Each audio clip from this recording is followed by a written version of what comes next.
क्या अगले चंद दिन पाकिस्तान के लिए सबसे खतरनाक साबित हो सकते हैं? भारत ने एक मर्तबा फिर दरियाए चनाब में पानी छोड़ दिया है। माय गॉड, ये सिचुएशन कितनी टेंस है। और ये पाकिस्तान में इस टाइम दरियाओं की हालत है, ये देखें। हालात बहुत खराब हैं, लोगों के घरों में पानी जा चुका है। ये दिखाएं जी, ये देखें, ये सुबह भी गया। भाईजान इधर आए। हम पाकिस्तानियों के लिए ना एक मिसाल देनी चाहिए, चलती हुई ट्रेन के सवार। हमारे पूरे जिले डूब जाया करेंगे, पूरे सूबे डूब जाया करेंगे। हम सबको मिल बांट के जो है एक दूसरे का दुख दर्द बांट रहे हैं। पाकिस्तान को बताए बगैर ही पानी छोड़ देते हैं।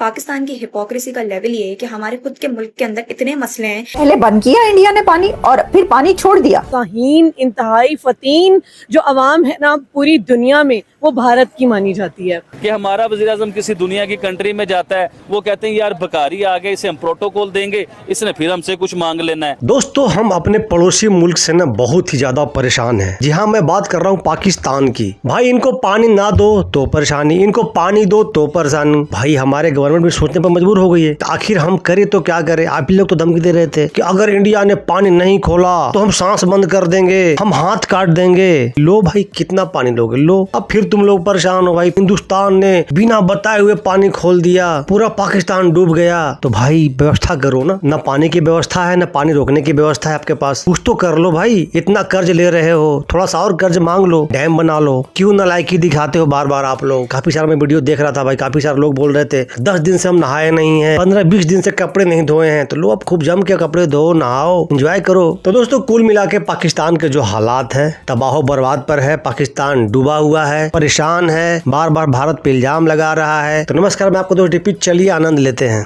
क्या अगले चंद दिन पाकिस्तान के लिए सबसे खतरनाक साबित हो सकते हैं? भारत ने एक मर्तबा फिर दरियाए चनाब में पानी छोड़ दिया है। माय गॉड,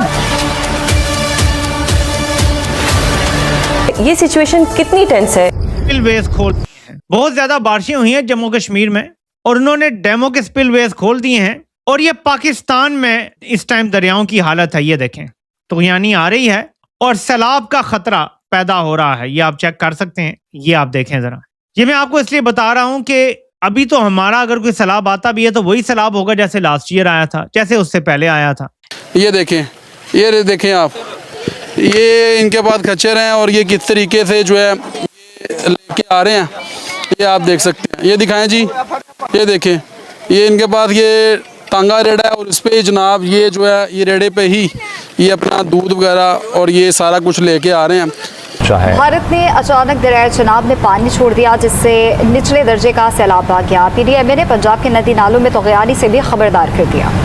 अब लोग जो हैं वो, आपने ये लाइव मनाजर देखे, वो देखे, वो देखे, वो दिखाएं, वो ध्यान से एक दूसरे को डिग्रेड करने का नहीं है। अब ये जो लम्हा है, ये वक्त है, हम सबको मिल बांट के जो है एक दूसरे का दुख दर्द बांट रहे हैं। एक चीज पे जरा आप गौर करें कि अगर इंडिया ने अगले 2-3 सालों में अपने लिए वाटर स्टोरेज इनफ बना ली, अभी अगर 5 डैम हैं 10 हो गए और स्टोरेज उनकी बढ़ गई, तो सर्दी के महीनों में वो लोग अपनी स्टोरेज भरेंगे और जब मॉनसून का मौसम आएगा तो सारे डैमों के सिमल्टेनियस स्पिलवेज खोल दिए जाएंगे और सारा पानी डाउनस्ट्रीम पाकिस्तान की तरफ आएगा। हमारे पूरे जिले डूब जाया करेंगे, पूरे सूबे डूब जाया करेंगे। ये हाल होने जा रहा है पाकिस्तान का, और मीर जाफर सिर्फ अमेरिका से पैसे मांग के अपना डंक टपा रहा है। कुछ सही बता रही मैं उन्हीं लोगों की जो कल ये कह रहे थे, कल शाम को ये कह रहे थे कि पाकिस्तान प्लान कर रहा है कि इंडिया के डैम्स को हिट करे। तोबा कि भारत ने एकदम से ही पानी छोड़ दिया और हमें बहुत देर में बताया। ये सुबह भी गया। भाईजान इधर आए, भाईजान इधर आ जाए, वापिस आ जाए भाई, आ जाए, वापिस आ जाए। ये आपको छोड़ के आते हैं, आप क्यों जा रहे हैं उस पे। पहले बंद किया इंडिया ने पानी और फिर पानी छोड़ दिया। अब दोनों तरफ मुसीबत है। पानी जाइए तो कितने जाइए, ये बताएं, करें क्या। इसका मतलब है वो कोई भी स्टेप लेंगे तो वो हमारे खिलाफ जाता है। वो पानी छोड़ेंगे तो प्रॉब्लम, और वो पानी बंद कर दिया उन्होंने तो प्रॉब्लम। तो क्या करें। उसको पीछे से जर्नैलों का प्रेशर पड़ा हुआ है कि भाई माली मामलात दुरुस्त करो पाकिस्तान के, तो वो अब अमेरिका से सीधा ही 10 अरब डॉलर मांग बैठा है और वो हो सकता है मिल भी जाए। ये जो मैंने अभी ट्रेजरी सेक्रेटरी का पैगाम पढ़ा है, इससे लगता है कि कोई वादे शादे कर लिए गए हैं कि आपको दे देंगे, लेकिन बदले में क्या मांगा गया है ये हमें आने वाला वक्त बताएगा। अच्छा कौन साहब, ये बताइएगा, ये इंडिया जो है वैसे तो पाकिस्तान के साथ डैम हम बना देंगे, ये कर देंगे, डाटा शेयर नहीं करेंगे, लेकिन जब पानी आता है तो कहते हैं जी हम फ्लड पानी छोड़ देते हैं, ठीक है जी, और हम पाकिस्तान को बताए बगैर ही पानी छोड़ देते हैं। तो कल साहब ये कितनी की नफरत करता है आपका सिस्टम। चलिए, क्योंकि आपने हेट्रेड की बात करी तो इससे मुझे फिर से आप ही की लैंग्वेज में ये जवाब देना के लिए आपने मुझे मजबूर किया है। On a very good note I must tell you, किसी ने बोला था कि अगर इस नदी में पानी नहीं बहा तो खून बहेगा। भाई साहब हम डर गए, हमने आपका उसमें पानी खून ना बहे, आपका वो क्या भुट्टो का खून ना बहे, इसलिए हमने आपको बोला कि आप पानी ले लो। किसी और ने कहा कि हाथ काट देंगे। भाई साहब हम आपके हाथ, आवाम के हाथ मत काटिए, हम आपके लिए उसमें पानी छोड़ दें, जितना पानी कहो उतना छोड़ दें। बहुत शुक्रिया ज़ैनब प्रोग्राम में अपना कीमती वक्त देने के लिए। ज़ैनब सबसे पहले तो ये बताएं कि इस मॉनसून सीजन में एनडीएमए की जानिब से जो गैर मामूली बारिशों की पेशगोई के साथ साथ सैलाब की वार्निंग दी गई है, ये सारी सूरत हाल कितनी परेशान कुन साबित हो सकती है? बिल्कुल, जो एल नीनो की वजह से, क्योंकि बारिशें जो है मानसून की वो सप्रेस हो गई थी और अभी बारिशें एकदम शुरुआत हुई है क्योंकि बे ऑफ बंगाल की तरफ से। और दूसरी बात ये कि वेस्टर्न डिस्टर्बेंसेस भी मुल्क में मौजूद हैं, इसकी वजह से आपके नॉर्दर्न एरियाज में बारिशें शिद्दत इख्तियार कर गई हैं कि हमारा क्योंकि खित्ता शेयर्ड खित्ता है तो इंडिया वाली साइड पर भी बारिशें शदीद हो रही हैं, जिसकी वजह से दरियाई सैलाब का खदशा मुसलसल है। और हम देख भी रहे हैं रावी और चनाब जो हैं वो बिफर रहे हैं और देहात दरियाब आ रहे हैं, और काफ़ी जो बाकी शहर हैं सियालकोट नारोवाल साइड, इनको भी खदशा है सैलाबी सूरत हाल का। तो ये खुदा न खास्ता जो अभी एक्सपेक्टेड है स्पेल ये इस हफ्ते से, उसमें भी बारिश जो है वो शदीद हो सकती है और उसकी वजह से ये इलाकों के लिए जो है एक खतरे की घंटी है। अब अगर हम डैम नहीं बनाएंगे, हम अपने लिए कोई पाबंदी या कोई चीज ऐसी नहीं करेंगे जिसकी वजह से हम उस पानी को इस्तेमाल करके काबिल बना सकें या स्टोर कर सकें, तो सर यही होगा ना। भारत की आबी दहशतगर्दी सलाल डैम के स्पिलवेज खोल दिए। दरियाए चनाब में सूरत हाल संगीन,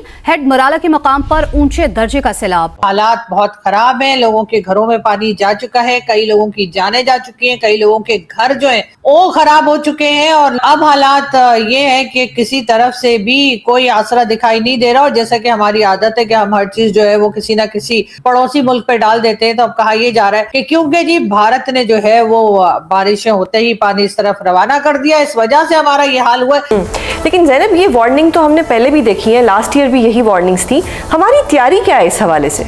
बदकिस्मती से पिछले साल भी हमें बहुत बुरा सैलाब देखा और यही बातें हुई थी कि जो आबी गुज़रगाहों पे कंस्ट्रक्शन है उसको देखा जाएगा कि उसके लिए ड्रेनेज प्लान, हाउसिंग सोसाइटीज़ के ड्रेनेज प्लान क्या है, ज़राअत को तरजीह दी जाएगी। जो ग्लॉफ आते हैं जहाँ पे नॉर्दर्न एरियाज़ में, वहाँ पे कम्युनिटीज़ के लिए मामला देखे जाएंगे, वहाँ पे रेगुलेशन होगी क्योंकि हमारे ग्लेशियर्स रेगुलेटेड नहीं। सारी बातें पिछले साल भी हुई थी जो इस साल हम दोहरा रहे हैं। तो तैयारी हमारी ये होती है कि जब मानसून का सीजन जैसे ही हमें पता लगता है 1 जुलाई आ गया, मानसून 2 जुलाई के बाद शुरू हो सकती है, तो हम 1 को मीटिंग कर रहे होते हैं कि हम रेस्क्यू ऑपरेशन कैसे इंप्रूव कर सकते हैं। भारत ने अचानक दरियाए चनाब में पानी छोड़ दिया जिससे निचले दर्जे का सैलाब आ गया। पीडीएमए ने पंजाब के नदी नालों में तोग़यानी से भी खबरदार कर दिया। हम पाकिस्तानियों के लिए ना एक मिसाल देनी चाहिए। चलती हुई ट्रेन के सवार, ये जिस ट्रेन को चलता हुआ देखते हैं ना, उस ट्रेन के अंदर चढ़ जाते हैं। पाकिस्तान की हिपोक्रेसी का लेवल ये है कि हमारे खुद के मुल्क के अंदर इतने मसले हैं, यहाँ पे बेसिक ह्यूमन राइट्स नहीं है, पानी के मसले, बिजली के मसले, यहाँ पे आए दिन औरतों को, बच्चों को मार के काट के डाल दिया जाता है। उसके लिए ये लोग नहीं बोलेंगे। फर्स्ट ऑफ ऑल तो मैं ये कहना चाहूंगी कि हमारे पाकिस्तान की जो जेंजीज हैं वो बहुत नखट्टू हैं। उनको जो है ना वो फैशन के अलावा और किसी के नीचे लग के काम करने के अलावा और कुछ नहीं आता। भारत के जो जेंजीज हैं, भारत की यूथ है, जो यंगस्टर्स हैं, वो बहुत ज़्यादा इंटेलिजेंट, शातिर, दिमाग, ज़हीन, इंतहाई फतीन जो अवाम है ना पूरी दुनिया में, वो भारत की मानी जाती है। इंस्टाग्राम पे ना रील्स बनाकर, कूल टेम्पलेट्स लगाकर आप लोग बहुत कूल तो बन सकते हो, लेकिन खुद के कंट्री के ना ग्राउंड रियलिटीज का भी पता होना चाहिए कि यहाँ पर किस किस्म के मसले मसाइल से हम सब लोग गुजर रहे हैं।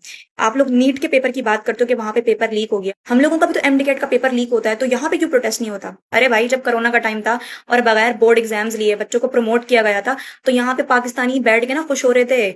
यहाँ पर ना शफकत महमूद को दुआएं दी गई थी कि यार इसी को हमारा परमानेंटली एजुकेशन मिनिस्टर बना दिया जाए। तो एजुकेशन सिस्टम का तो यहाँ पर ये हाल है, तो फिर हम किस मुंह से इंडिया वालों से इंस्पायर होकर बैठे हुए हैं जब यहाँ पे खुद की अपनी आवा का आवा बिगड़ा हुआ है। वो लोग जो प्रोटेस्ट करने के लिए बाहर निकले हुए ना, उनके पास है ऑर्गेनाइज स्टूडेंट यूनियन, उनके हर पब्लिक यूनिवर्सिटी के अंदर ये यूनियन मौजूद है, बट हमारे पास ऐसा कुछ भी नहीं है। ठीक है, तो ग्राउंड रियलिटीज को भी पढ़ लो, उसके बाद कूल बनना, इंस्टाग्राम पे बैठ के रील्स बनाना। अभी आपको एक बड़ी न्यूज दूं, इंडिया की इकोनॉमी जो है इस टाइम 5 ट्रिलियन से भी ऊपर चली गई हुई है मैडम, यानी कि वो दुनिया की तीसरी बड़ी इकोनॉमी बनने वाले हैं। ये करीब है, ये ज्यादा दूर नहीं है। और ये तभी होगा, कह लें कि हो चुका है, क्योंकि नरेंद्र मोदी ने अपना माइंड बना लिया है और कह लें कि उनकी ही हुकूमत हमें वापस आती हुई दिखाई देगी। जो हैं वो भारत का दौरा करते हैं और पाकिस्तान के ऊपर से गुजर जाते हैं और हमें लॉलीपॉप सिर्फ यही मिल रहा है, हम आ रहे हैं, हम आएंगे और हमारे वज़ीर साहब इंतजार कर रहे हैं। उन्होंने एक जो है ना मुहिम चलाई थी अपनी कंट्री के बीच में कि हम मेड इन इंडिया के ऊपर काम करेंगे, यानी कि उनकी वर्किंग ये थी कि हम दुनिया में चाहे वक्ती तौर पे हम पीछे नजर आए, लोगों को उन्हें नजर आए कि हम टेक्नोलॉजी में बहुत पीछे हैं, लेकिन हम लोगों की मदद नहीं लेंगे, हम अमेरिका का तरला मिन्नत नहीं करेंगे, हम फ्रांस का तरला मिन्नत नहीं करेंगे, हम यूरोप का तरला मिन्नत नहीं करेंगे, हम चाइना की तरला मिन्नत नहीं करेंगे, हम टेक्नोलॉजी अपनी बनाएंगे चाहे वक्ती तौर पे हम कितना पीछे।